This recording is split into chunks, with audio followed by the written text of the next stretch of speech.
ساتوں آسمان اور زمین اور جو لوگ ان میں ہیں سب اسی کی تسبیح کرتے ہیں، اور مخلوقات میں سے کوئی چیز نہیں مگر اس کی تعریف کے ساتھ تسبیح کرتی ہے،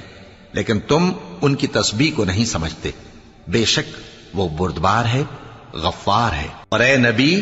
جب تم قرآن پڑھا کرتے ہو تو ہم تم میں اور ان لوگوں میں جو آخرت پر ایمان نہیں رکھتے چھپا ہوا پردہ یعنی حجاب ڈال دیتے ہیں، اور ان کے دلوں پر بھی پردے ڈال دیتے ہیں کہ اسے سمجھ نہ سکیں، اور ان کے کانوں میں ثقل پیدا کر دیتے ہیں۔ اور جب تم قرآن میں اپنے پروردگار یکتا کا ذکر کرتے ہو تو وہ لوگ بدک جاتے ہیں اور پیٹ پھیر کر چل دیتے ہیں۔ یہ لوگ جب تمہاری طرف کان لگاتے ہیں تو جس نیت سے یہ سنتے ہیں ہم اسے خوب جانتے ہیں، اور جب یہ سرگوشیاں کرتے ہیں یعنی جب ظالم کہتے ہیں کہ تم تو ایک ایسے شخص کی پیروی کرتے ہو جس پر جادو کیا گیا ہے، دیکھو انہوں نے کس کس طرح کی تمہارے بارے